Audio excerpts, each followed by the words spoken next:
अस्सलाम वालेकुम। सोचिए सुबह कोई किचन में चाय बना रहा होता है। अचानक बिना किसी खतरे या वार्निंग के ना कोई दर्द महसूस होता है ना कोई और असर और अचानक ही कप हाथ से गिर जाता है।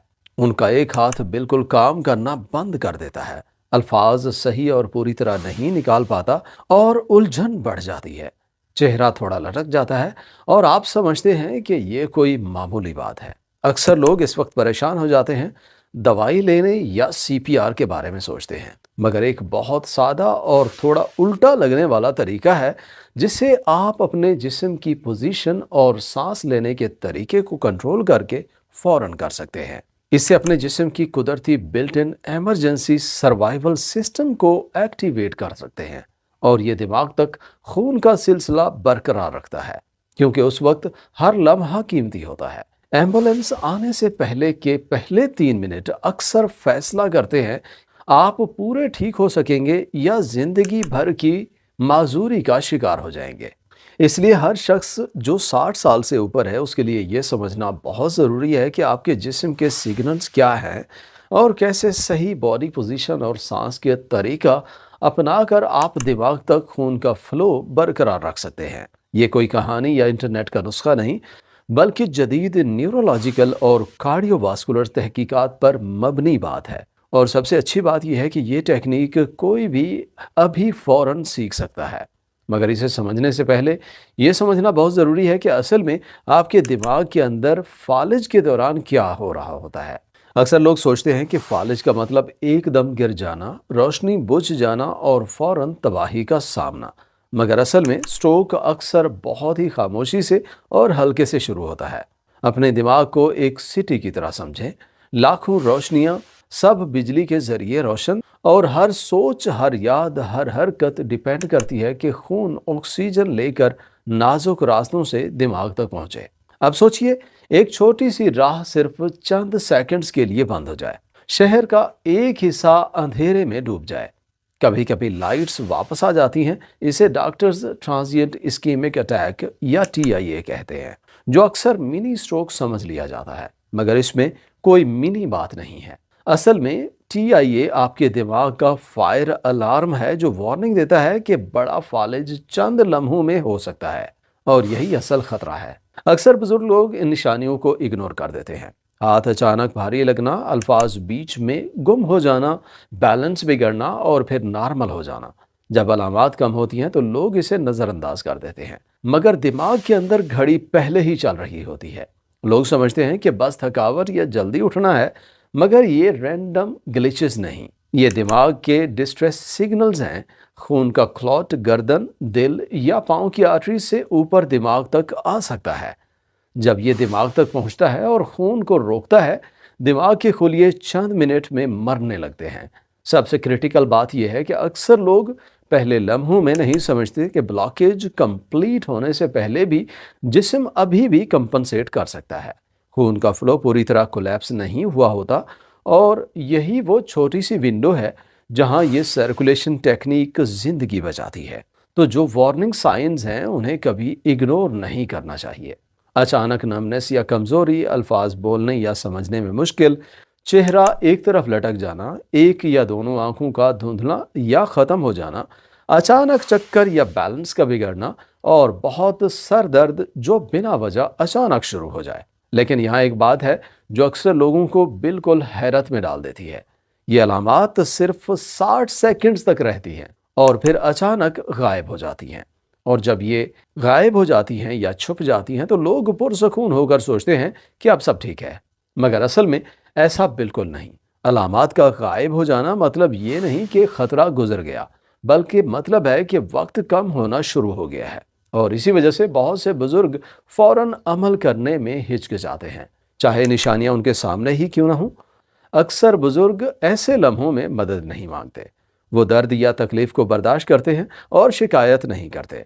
एक और चैलेंज ये है कि नॉर्मल बुढ़ापे की अलामात को असल खतरे से अलग पहचानना। जल्दी उठने पर हल्का चक्कर, अचानक अल्फाज को साफ तौर पर बोल ना पाना, ये इमरजेंसी है। फर्क बहुत नाजुक हो सकता है, मगर समझना जिंदगी बचा सकता है।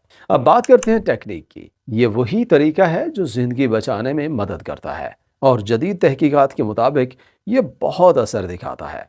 इसे कहते हैं ग्रेविटी असिस्टेड खून की रवानी की टेक्निक। इसके पीछे की साइंस सादा मगर बहुत ताकतवर है। जब दिमाग तक खून का सिलसिला खतरे में हो, ग्रेविटी और सही सांस लेना आपके सबसे बड़े दोस्त बन जाते हैं। जैसे ही शक हो, अलामात दिखाई दे, हर लम्हा कीमती है। दिमाग को बचाने का सबसे तेज तरीका यह है कि दिल को मदद दी जाए कि खून को ऊपर आसानी से भेजे। जैसे ही निशानियां नजर आए, पहला काम पैनिक ना हो। ये सादा लगता है मगर बहुत ज़रूरी है। पैनिक से खून की नसें तंग हो जाती हैं और दिमाग तक ऑक्सीजन कम पहुंचती है। जैसे ही आप महसूस करें अचानक चक्कर, हाथ कमज़ोर, अल्फाज उलझे हुए, चेहरा लटक गया, तो पहला फोकस हिफाजत पर होना चाहिए। फौरन बैठ जाइए, अगर मुमकिन हो तो लेट जाइए। गिरने से बचना बहुत ज़रूरी है।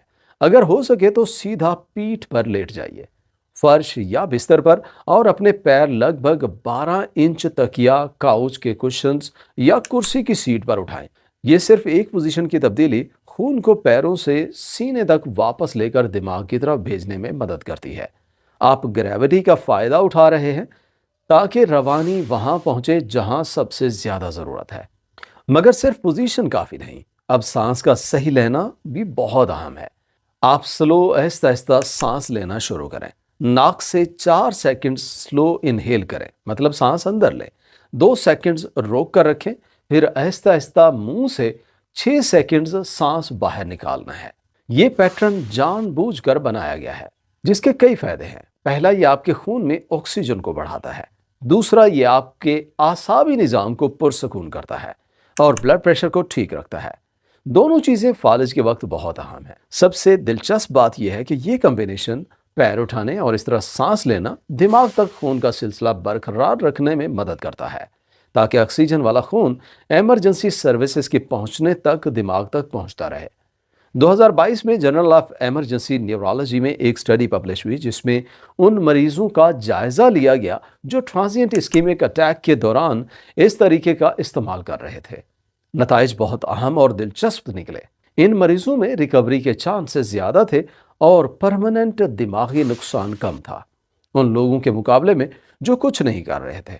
ये इलाज नहीं है और ना ही ये इमरजेंसी केयर का बदल है, मगर ये कीमती वक्त खरीदता है और फालिज के इलाज में वक्त ही सब कुछ है। सिर्फ मिनटों का फर्क जख्म और महीनों की रिकवरी के बीच आ सकता है।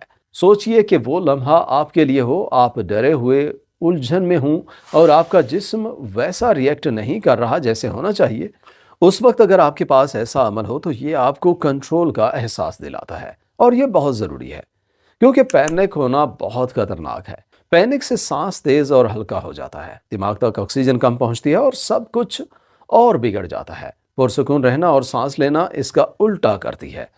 ऑक्सीजन बरकरार रखती है, दिमाग साफ रहता है और आप इतना सोच सकते हैं कि मदद कैसे बुलाई जाए। सिम्टम्स का वक्त याद रखें और एम्बुलेंस का इंतजार करते रहें। इसलिए बिल्कुल साफ कहना चाहते हैं, अगर आप या आपके करीबी को ये पहली वार्निंग साइंस महसूस हों तो मकसद ये नहीं कि वाक कर लें या अपनी ताकत टेस्ट करें या देखें कि क्या ये वक्त गुजर जाएगा। मकसद ये है कि हॉरिजॉन्टल पोजीशन लें, पैर उठाएं, सांस कंट्रोल करें और ग्रेविटी को अपने हक में काम करने दें। सादा अमल, ना दवाई ना कोई इक्विपमेंट, बस वो अमल जो दिमाग के फंक्शंस को इमरजेंसी तक बरकरार रख सकता है। लेकिन अच्छी बात यह है कि हमारा दिमाग फालिज के बाद खुद को किसी हद तक ठीक कर सकता है। मैंने मरीज देखे जो स्पीच थेरापी, कोऑर्डिनेशन और यादाश्त महीनों के बाद दोबारा हासिल कर लेते हैं, जबकि स्ट्रोक पहले बहुत सीरियस लगता था। यह मुमकिन कैसे है? जवाब है न्यूरोप्लास्टिसिटी। दिमाग रिजिड मशीन नहीं बल्कि जिंदा और लचकदार नेटवर्क है। फालिज के बाद अगर एक पाथवे डैमेज हो जाए तो दूसरे रास्ते फंक्शन सीख कर संभालते हैं। जैसे शहर के रास्तों में रीराउट होता है। अगर बड़ा हाईवे बंद हो, छोटी गलियों में रोड्स बन जाती हैं और वक्त और मुसलसल प्रैक्टिस के साथ ये रास्ते दायमी तौर पर काम करने लग जाते हैं। फालिज के पहले 48 घंटे इंतहाई अहम है और अगले हफ्तों और महीनों में हल्का हरकत, अच्छे से सांस लेना और फोकस्ड गिज़ा दिमाग को सिग्नल देते हैं कि रिकनेक्ट और अडाप्ट करे और दोबारा बनाए। जदीद रिसर्च के मुताबिक यूएस और जापान के न्यूरोलॉजिकल मरकज से ये साबित हुआ कि बुजुर्ग जो स्लो चाल की हरकत करते हैं, इवन कुर्सी पर बैठकर सिंपल एक्सरसाइजेस करते हैं, उनके बैलेंस और यादाश्त दोबारा हासिल करने के चांसेस इनएक्टिव मरीजों के मुकाबले में डबल होते हैं। और रिकवरी के लिए महंगी मशीन्स या एलीट रिहैबिलिटेशन सेंटर्स की जरूरत नहीं। ये घर पर कुर्सी पर शुरू किया जा सकता है और छोटे छोटे एक्शंस ही असल में फर्क लाते हैं। मुसलसल अमल और कंसिस्टेंसी सबसे ज्यादा ताकतवर है। रोज चंद मिनट तक फोकस रहना असर रखता है। ग़िज़ा भी रिकवरी और स्ट्रोक की हालत में बहुत अहम किरदार अदा करती है। 60 के बाद आप जो खाते हैं सीधा असर डालता है कि खून कितना स्मूथली फ्लो करे और दिमाग कितना एफिशिएंटली काम करे। ओमेगा 3 फैटी एसिड्स, एंटीऑक्सीडेंट्स और कुदरती नाइट्रेट से भरपूर ग़िज़ा, जिस तरह सालमन, सब्ज पत्तों वाली सब्जियां, चकंदर, बेरीज, थोड़ी डार्क चॉकलेट, दिमाग और खून के लिए काफ़ी मुफीद है।